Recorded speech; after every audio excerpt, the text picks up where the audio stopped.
What's going on, everybody? It's your boy C-Zar, and we are talking about Zebec today, ZBCN. Hit that like button, subscribe if you want to see more content like this, and let's get into it, you guys. It is the first day of November, and here we are with 8 hours and 27 minutes left in the day, sitting at $0.00365 right now.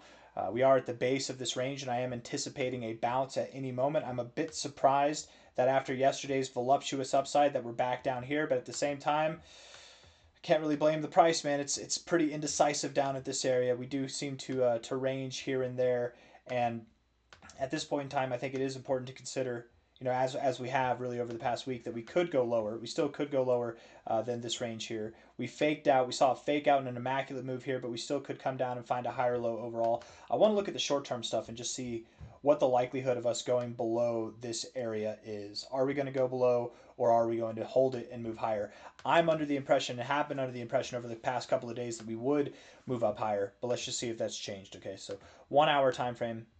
And in case I didn't say it, hit that like button and subscribe, everybody. 1 hour time frame here. The RSI, it's neutral. If anything, it suggests that we're going to go lower, so lower there. Stochastics would suggest that we go lower, and the MACD here is just crossing below the zero. You are building bullish divergence. No, you're not building bullish divergence. Okay. You have just crossed below the zero. I suppose the MACD is calling for lower too, though I don't know if I would trust it as much, right? Here, when you crossed above the zero on the 1 hour time frame, you're basically at the highs of this move overall. You did move up a little bit higher, but if you bought there, you would have been upset, right? If you bought as soon as you crossed red here, or if you sold as soon as you crossed red, you would have been upset. And you cross green again right here. If you bought there, you would have been upset. So the MACD's been very deceitful on the 1 hour. So I won't really allow that to be a part of my analysis as far as like the assumption of going lower. But the RSI and the stochastics do promote the idea of going lower. 4 hour time frame. We do have higher highs in the RSI. We do have higher highs in the price as well. Technically, on a closing basis, we do. So there's no hidden bearish divergence there. Stochastics suggests that we're going to go lower. So therefore, I think we do go lower. And the RSI would allow for that. The MACD here also suggesting that we go lower. Damn, guys, we're going to go lower. It's looking like we're going to go lower. We keep going back and forth, right? It's like as soon as you look bearish, you look bullish, or as soon as you look bearish, you do bullish things. As soon as you look bullish, you do bearish things. Why can't I talk? I need to talk, man. Talking is what I do, so I need to be better at that. Higher lows here, coming in. I don't think this drop will be intense. I do think we're going lower from here. Man, it's such a head scratcher. Such a head scratcher. Oh, I don't want to be wrong. I've been wrong before. I'll be wrong again. I don't want to be wrong now, but I'm going to make the call. I don't think we go below 0.0035. Okay, so not this white line, but maybe this white line. Let's say 0.00352. I don't think we go below there. Could we go below this low? Maybe just barely, but I don't think we go below this level. If we do, barely at all. 0.035 might be a better representation. I don't think that we go below this level. We could go lower from here, but I don't think we go below this level. Because I just think the MACD, the way that this pressure is building with the oscillators, I think that we are closer to a breaking point to the upside. I feel it across the board in the markets too. And you could come down a little bit with the stochastics, but again, look at how much you've dropped here. You haven't really dropped much in the price. You can hit that oversold zone without going lower. I'm sticking with the idea. I am sticking with the idea that we're going to hold this area for support. Okay, 0.0355, let's say. You probably don't go below there. But if you do, it'll be very short. It'll be very short-lived, and it will not be that significant below, okay? Daily time frame, zooming out, just so neutral. You've been moving sideways for so long, you're really not allowing your indicators to promote a side, really. If anything, your daily RSI is bullish. Okay, it is bullish with some bearish tendencies to it, but bullish. Hold on. Tomorrow's high is to break a record. What? For November? We're going to have a record high in November. Is that what it is? 66 degrees. Wow, that is kind of warm for November. They might be a good day to take the kids out to the park. Anyways, 0.036 now. The RSI is not really helping us. It is bullish overall, so we'll lean with the bullish effect that some kind of big move is coming soon. Okay, we know that. Stochastics would suggest that we move up higher as well. And the MACD, oh, hold on. Hold on, my friends. We got to zoom in here. fine little dance, isn't it? The MACD, there's no bullish divergence there, is there?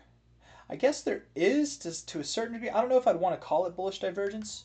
It just looks like you've been red for a second. You've got the momentum pent up, building up. I would assume that we break out and move higher too, but I'm not really getting much off the MACD either, and that's probably because we've moved sideways, so it's less reliable. So all in all, I think the best thing I can say, the most accurate thing I can say, is that over the days to come, we probably hang out in this area still until the point comes where we are above about 0045.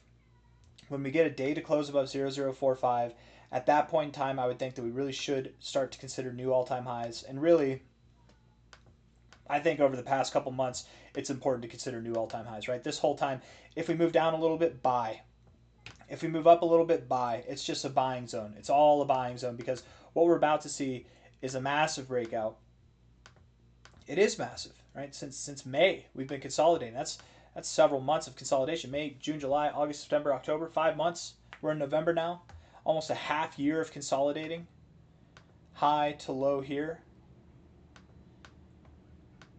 The expectation is that we push through the primary target zone and that we go all the way up to this 2 cent to 7.9 cent range, right? We probably find some significance at various ranges between there, but ultimately this move will push us, I think, to 4.5 cents to 7.9 cents, right? This here, 3113 to the 2618. Ultimately, that's where I think we're going to be by the end of December, if not even by the end of November. We really could be as high as 4.5 cents by the end of November. But I'm starting to think that this will really be more reserved for December and even late January for some of these higher targets. I do believe ultimately by the end of the cycle, Zebec will push on to higher prices. It won't stop here. We'll see a 40-cent price, 50-cent price, 60-cent price, maybe something in that range by the end of the cycle. But again, the first kind of target areas that I would consider we find some turbulence on might be, 1.5 cents, 2 cents itself, somewhere in that area. We push on, 3 cents, 4.5 cents might tie us up, but then ultimately that 6.1 to 8 cent area is where I think we'll be, if not by the end of the year, then sometime in early January. So again, the reason that we expect this to happen is because our move here, our low to high move, this was just the beginning. This is the beginning of an overall move that we're in the process of right now, right? This is not a one-off. There's more to come. Okay, we moved up, we're consolidating so that we can move up higher again. Typically, you get a 1, 2, 3, 4, 5-legged pattern in these kind of impulsive runs, right? What is called an Elliott wave theory, an impulsive count, impulsive move. And if that's the truth, if this is an impulsive count, if it is a 5-legged move like I'm forecasting it to be, we'll see how well that ages by the end of this bull cycle. I think it will. I think it'll age very well. Then this next move should be bigger than the last move. The last move from the current price, if we're going to break out, and let's actually take it from the breakout point, I guess it would be from the low of this point here, right? Whatever, not the fake out low, but like this low here. The last move, that would put us up to about 3.4 cents. So if we're going to see a bigger move than that, where are the next targets? They'd be at 4.5 to 7.9 cents, somewhere in that area. That's where I expect we're going to go. Absolutely. Yeah. By the end of the year. I mean, by the way that we moved here, it could be by the end of November, but I would think more so by the end of the year that we're up at this area. Anyways, I got nothing else for you guys. I hope you enjoyed the video, and if you did, hit the like button, subscribe, take care of yourselves, all right? In the short term, we're really just expecting a whole lot of nothing. A whole lot of nothing. And we're not getting excited until we're above 0045 or honestly even 005. That's when it's time to get excited, okay? I got nothing else for you guys. I hope you enjoyed the video. Take care of yourselves. Bye-bye.